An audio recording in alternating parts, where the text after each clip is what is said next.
All right, Marissa, thanks so much for being on the podcast with me. I appreciate it. My first question that I have for you is, just tell the audience a little bit about yourself and how you got started in the mental health space. Yeah, of course. So I started probably back in very young. I started very young. So let me jump to first. I am the owner of Juniper Therapy. I started it back in 2023 at the end of the year. My journey in the mental health space was not the most linear. It was very complicated, actually. I started in hospice care back in 2011, when I was about 15. And so that was my first experience working with mental health and having experience with families, navigating grief and loss and death. And that is when I met many therapists that would come into the hospice space and talk with families and talk with the patients that were there. Then I ended up deciding that I wanted to be a nurse briefly and worked in a hospital for a little while after that, and ended up meeting a lot of people through that space that were also in the mental health field. And I found that I did not like blood. So Hmm. I did like the human aspect, talking with people, being very much in their lives. However, not so much on the bodily fluids part of it. I ended up stumbling into in college, I stumbled into a rehab facility, which I initially thought was hospice care because of the name. And once I was there, I ended up working as a recovery advocate for people who were working with addiction and recovery, and was in a sober living called Ranch at Dovetree in Lubbock. And once I was there, I worked alongside a lot of addiction counselors. So it kept kind of following me wherever I went. And then I also worked at the same time at a rehab hospital. So not in the same vein of addiction, but in the traumatic brain injury department is what I worked with in the rehab hospital. Which again, a lot of therapists hang out in those areas. I ended up getting injured at the hospital that I was working at, and then started working for the Addiction and Recovery Center in Texas Tech. And that's where I met several marriage and family therapists that were getting their PhDs. I did a lot of research that had to do with addiction and recovery, as well as ADHD and neurodivergency within that department. Very interesting because of impulsivity and things like that. And then ultimately decided that I would become a therapist through all of the people that I met at that facility, in that department. And that is ultimately throughout COVID, that is when I ended up getting my degree for therapy. hmm So tell me a little bit about what you do nowadays. So nowadays, with my own practice, I primarily see clients who have ADHD, neurodivergency, trauma, and PTSD, as well as OCD and relationship issues.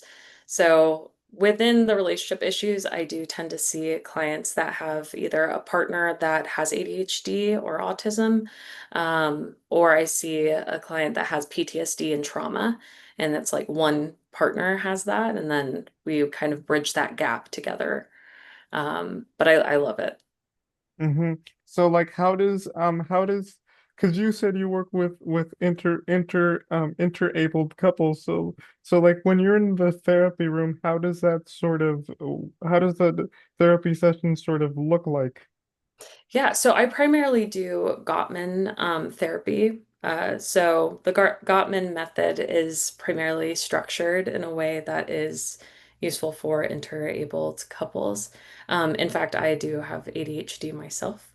So the familiarity with having ADHD in a relationship, the dynamic that you tend to see is more so this feeling as like someone who has ADHD as being parented or kind of like it's a boss employee relationship or a parent child relationship because of the just how the dynamic falls with the um, overstimulation as well as lack of structure and um, time blindness and such. So then you have one part of the couple who does not have ADHD or autism that is kind of picking up that slack or feeling like they're picking up something, and that starts building resentment. So within a Gottman structure, it's more so building this positive perspective of both partners where it doesn't feel like there's this inequality, and more so kind of allowing the partner who does not have ADHD to see the ADHD partner as someone who is equal and is able to rise to the occasion in a lot of ways, um, and using both of their strengths as a way to bridge that gap within their relationship rather than looking at the challenges as something to have resentment over and things like that. Mm-hmm. Because what I was gonna ask is how do those particular couples navigate the the complexities of like because of like navigating their own relationship in terms of like uh coordinating or like communication, that kind of thing. Communication, what that's what I was gonna ask. Like how do they navigate sort of the communication aspect of it, I guess. I'm not sure if I'm asking this right, but Yeah, so like how do they learn how to like communicate yeah. within like these different needs that Yeah. they have and so that their partner and start trusting that their partner can Mm-hmm. rise to these occasions. Well, a lot of it is stemming from needs. So how are you communicating these needs that you have and can your partner and yourself as well be curious about these needs that you have? So for someone who has ADHD that may need their room to be a specific way because it may look messy, but they know where everything is, right? And then you have the other partner who is not neurodivergent come into the room and they're like, this is chaotic. How do we bridge this gap? Well, a lot of it is if the ADHD person has their own room, they could most likely keep the rest of the house manageable because they have their own space. So that's like expressing the need to have their own space in order to help keep the rest of the house clean. I don't know if that made sense. Mm-hmm. Okay. Yeah. It did. Makes sense because I remember watching this movie. I think it's called The Upside, where they have this sort of paraplegic Mhm. character who was involved in an accident, and then he writes these letters to his love. And then they finally meet, and the problem was that the abled partner said, I cannot do this.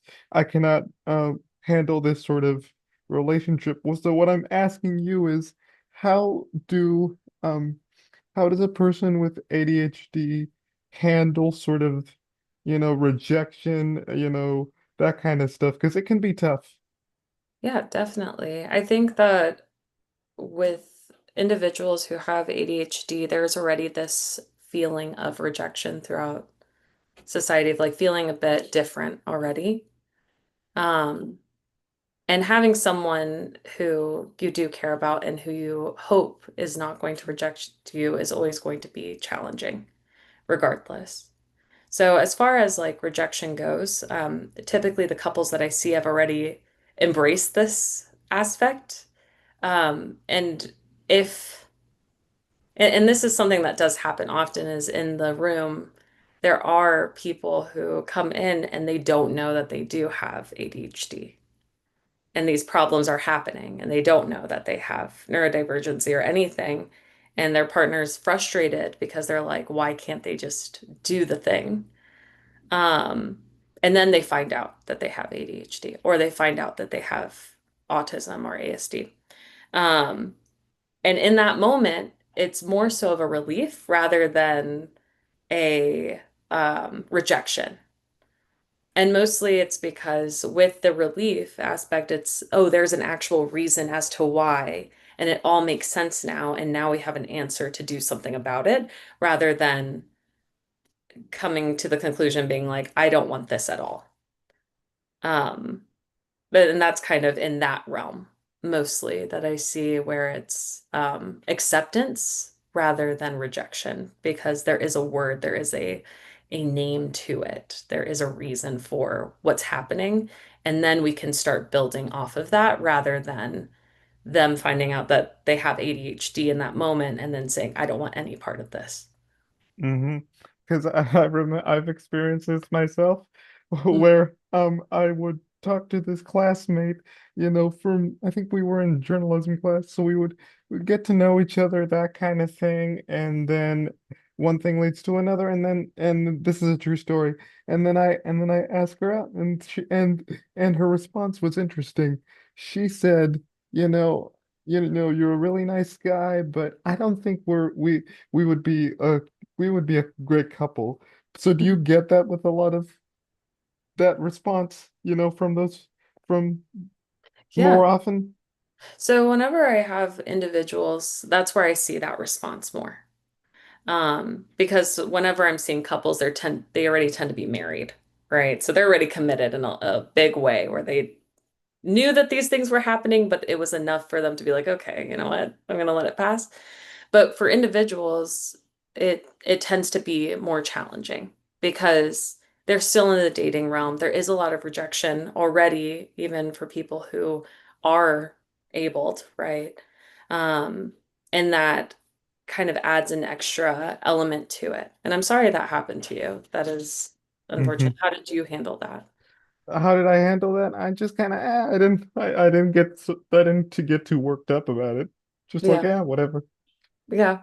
Yeah, absolutely. But that's kind of what I see. Like when I work with individuals, it does tend to be more so um challenging in the dating realm. And that's where they're like, I need to work on whatever I'm going through, whether that's ADHD or autism focus. It's like I need to work on these things if I want to be in a relationship, or put myself in spaces with other like-minded people.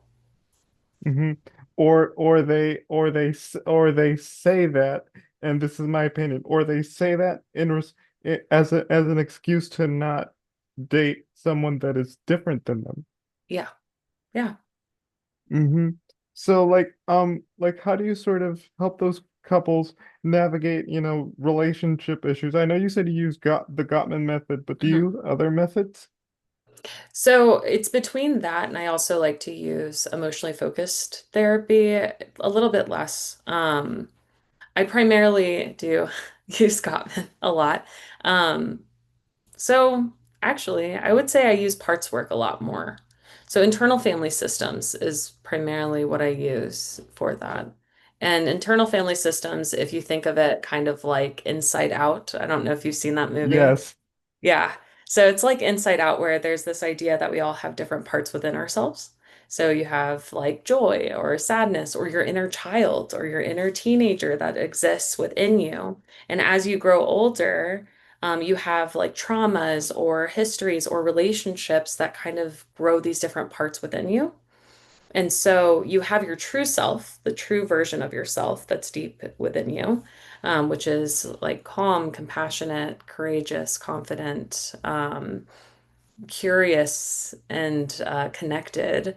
And then you have all these other parts that exist within you that are telling you these thoughts of like whether you're doing well, or maybe you should be scared of something, or maybe you shouldn't ask that girl out, right? Like, or maybe the rejection isn't that bad because you have this part that helps protect you from it. All these parts are good. All of them are here to help you and protect you, and they're all looking out for you. Um, but the way that I like to incorporate that is that sometimes when you're working with couples, you have different parts that are interacting with each other. So you may have one person who has a very anxious part that is wanting the relationship to work and pushing for it to work and wants to like actively engage. And you may have another part of the other partner who is avoidant and doesn't want to talk about it because that's protecting the partner from engaging in a conversation that might potentially end the relationship. So when we're in this kind of space with internal family systems, which that was like a very brief overview. There's so much more. There's exiles, protectors, managers, firefighters. There's so many terms. Um, but when you get to that kind of place and having these different parts come out, you can start asking the couple, well, what part is telling you this? Like what part is responding with this like reaction? Is it scared? Is it anxious? Is it angry? Um, and then you have them kind of talk to their parts and not really to themselves. So Mm-hmm. it's like an extra removal step. Mm-hmm. Because often, because what I also want to know is like how does sort of the society in general view interabled couples, like someone with, in this case, ADHD and someone without? How does sort of the public perception around that, um how's it mostly viewed in the public? Um yeah. Yeah, like the outside looking in. Yeah. Yeah. I think that with um like in a wild way, society has been becoming more accepting of the specific diagnosis. It's like at some point, like it's become like a buzzword, like a word where people say, "Oh, I have ADHD because I'm so easily distracted." Or like love on the spectrum coming out and kind of changing the way society views ASD couples. Truly. I think that like we're kind of headed in a direction where it is becoming um, less uncommon to have interabled relationships, and it's becoming more accepted. Um, and that's like me working in where I work, and like seeing it more frequently, that people are becoming more open to accepting their diagnosis within their relationship or even outside of it, um, and more accepting in being in relationships with people who have a diagnosis. Mm-hmm. So, like, what have you learned in doing this kind of work as a mental health therapist? Is there anything that you take away from like y your work with these couples or? Yeah. Something that I've like learned over the course of being a therapist and even intern and throughout my whole life is that truly like relationships can be built with anyone with the diagnosis, right? Like if you both want to put in the work and put in the effort, you will.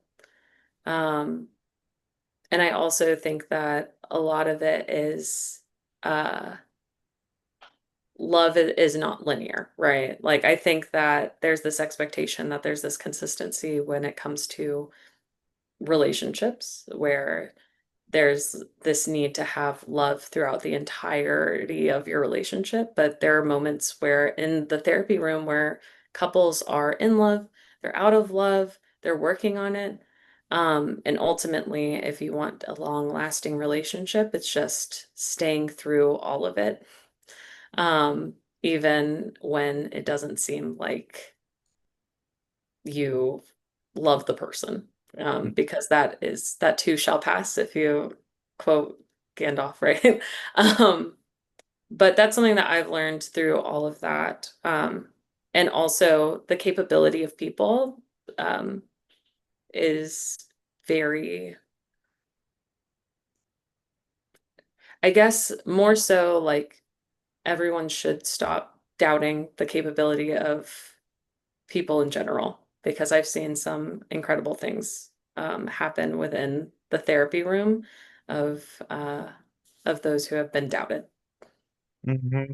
Because yeah, in the age of social media, oof, it can be, really complicated, with all those mean comments and all that kind of stuff. Yeah.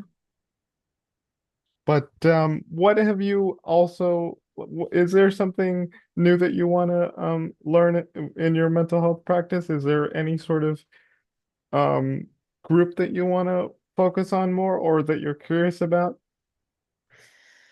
Yeah, actually, lately I've been working with a lot of dissociative identity disorder clients. That is a group that I've been learning a lot about and working a little bit more in. Um, yeah, that's kind of where I'm headed a little bit more, and then continuing expanding on the interabled relationships as well. Those are the Mm-hmm. So, and like to wrap this up, what can other people take away from this conversation? How can sort of the ADHD, um, what can, let me back that up. How can mental health professionals get into the mental health profession and like learn more about what you're doing with ADHD couples and stuff like that? um actually, could you reword that in a could you Yeah, ask again? Sorry. actually, what tips, advice would you give to folks entering the mental health field that maybe want to learn about ADHD and like the couples aspect of it? Yeah, absolutely. So with tips and that I think that people should listen to. And I wish I had it on the top of my head. There's a podcast, and if you could find it, it's on the AAMFT podcast itself. There is a good, oh, wow, I can't even think of it, but it's on ADHD adults. There's not many research, like not much research out there for people who have ADHD as adults. There's also not much research out there for people who have ADHD in a relationship. So if we can continue those research studies, that would be amazing because we're finding that a lot of ADHD individuals were missed as children because one, as women, like and younger ladies, they are tended they tend to be misdiagnosed or undiagnosed as children because there's a different like expectation and all these things. But you don't notice it until later on in life when things start slipping. That's something that I do want to point out. Mm-hmm. Um, but more research would be great so that there's more articles to read for adults with ADHD and relationships. Yeah. Oh, and I almost forgot to ask this. I noticed that you guys have a social media handle. Like, what content do you post on there? Yeah, so primarily, it's a little bit all over the place at the moment. I haven't been super active as much as I'd like, but I will start being soon. But primarily ADHD, ASD, trauma issues related, as well as PTSD, OCD, and relationship issue content, so like tips and tricks, as well as resources that will be helpful. Oh, that's pretty cool. I'll probably check it out myself. Okay. All right.